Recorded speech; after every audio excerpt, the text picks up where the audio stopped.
Assalamualaikum warahmatullahi wabarakatuh. Saya Devi Yusanti.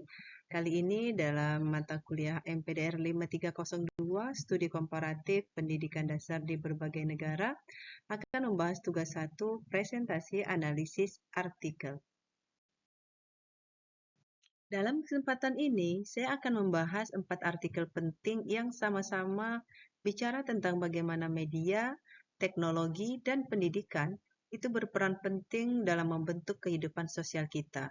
Meski temanya berbeda-beda, semuanya memiliki benang merah, yaitu perubahan besar tidak bisa dilepaskan dari cara kita berinteraksi dengan informasi, teknologi, dan juga keberagaman. Artikel pertama yaitu berjudul Menganalisis Krisis Diskursus Kontemporer menggunakan model Ruth Wodak. Intinya, artikel ini menunjukkan bagaimana teks, pidato, dan media sosial bisa membentuk cara kita berpikir tentang isu sosial politik.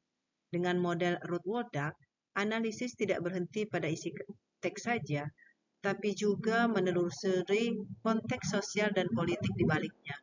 Contohnya seperti ini. Ketika kita membaca berita tentang imigrasi di Eropa, narasi media bisa membuat imigran digambarkan sebagai ancaman atau sebaliknya sebagai korban. Dari sana, opini publik bisa terbentuk, bahkan memengaruhi kebijakan. Kalau kita tarik ke Indonesia, hal ini juga sering terjadi. Misalnya saja, isu tentang tenaga kerja asing atau konflik sosial bisa memiliki banyak versi cerita. Media tertentu bisa membingkai isu dengan cara yang berbeda. Nah, dengan pendekatan ini, kita bisa menjadi lebih kritis dan tidak mudah ditarik arus narasi tunggal. Artikel yang kedua yaitu berjudul Transformasi Peningkatan Kualitas Pembelajaran di Sekolah Dasar melalui Pemanfaatan TIK. Artikel ini menegaskan bahwa teknologi bisa membuat belajar menjadi lebih hidup. Dengan video, animasi, atau e-modul, anak-anak lebih semangat dan pembelajaran akan terasa lebih interaktif. Contoh nyatanya bisa kita lihat saat kita pandemi. Banyak guru yang mulai menggunakan Google Classroom, YouTube, atau Zoom untuk mengajar. Bahkan, beberapa sekolah dasar, guru menggunakan YouTube untuk memberikan materi sederhana, seperti perkalian atau cerita rakyat. Anak-anak akan lebih antusias karena belajar melalui gambar dan suara, bukan hanya dengan buku. Tapi tentu ada tantangannya. Di banyak sekolah pelosok, sinyal internet tidak stabil, perangkat terbatas, dan guru belum semuanya terbiasa dengan penggunaan teknologi. Jadi, pesan utama dari artikel ini adalah teknologi memiliki potensi besar, tapi harus selalu dibarengi dengan pelatihan guru dan fasilitas yang memadai. Untuk artikel yang ketiga, yang berjudul Pendidikan Berwawasan Multikultural di MI Negeri Paju Ponorogo. Fokus dari artikel ini adalah bagaimana sekolah Islam dasar menanamkan nilai toleransi dan keberagaman. Caranya melalui kurikulum, kegiatan ekstrakurikuler, dan interaksi sehari-hari. Contohnya saja, siswa diajak untuk menghargai temannya yang berbeda budaya, suku, bahkan cara berpikir. Kegiatan seperti diskusi kelas, perayaan hari besar lintas budaya, atau sekedar belajar kerja kelompok dengan teman yang berbeda latar belakang bisa menumbuhkan rasa saling menghormati.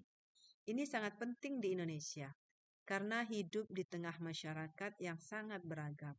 Tantangan utamanya tentu adalah keterbatasan materi multikultural di buku pelajaran dan kesiapan guru dalam mengelola keberagaman. Tapi hasil yang terlihat, anak-anak jadi lebih terbiasa hidup rukun sejak dini, dan itu adalah modal sosial yang sangat berharga untuk masa depan bangsa. artikel yang terakhir yaitu artikel keempat berjudul A Systematic Review of Worldwide Evidence on Digital Media and Democracy. Artikel ini mengumpulkan ratusan penelitian di seluruh dunia tentang bagaimana media digital memengaruhi demokrasi. Hasilnya, media digital itu memiliki dua sisi. Di satu sisi, ia memperluas partisipasi politik, membuat orang bisa lebih cepat tahu isu-isu terkini dan ikut menyuarakan pendapat. Tapi di sisi lain, media digital juga menjadi lahan subur untuk polarisasi dan penyebaran hoaks. Kalau dikaitkan ke Indonesia, apalagi di pelosok, ini sangat terasa. Misalnya saat musim pemilu. Banyak warga di kampung hanya mengandalkan WhatsApp untuk informasi politik. Memang membuat mereka lebih terhubung, tapi juga membuat hoaks politik lebih cepat tersebar. Kita masih ingat beberapa tahun lalu, banyak kabar bohong tentang calon pemimpin, isu agama, bahkan ancaman PKI bangkit yang beredar luas.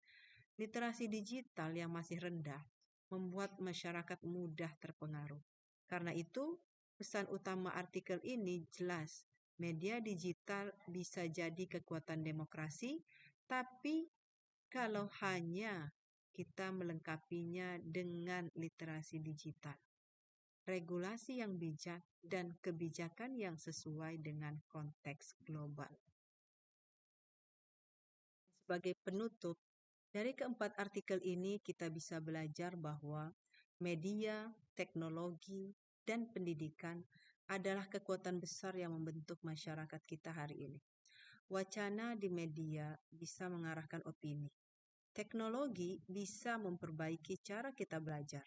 Pendidikan multikultural bisa memperkuat toleransi. Dan media digital bisa jadi pedang bermata dua bagi demokrasi. Tugas kita adalah bagaimana memanfaatkan semua ini secara bijak.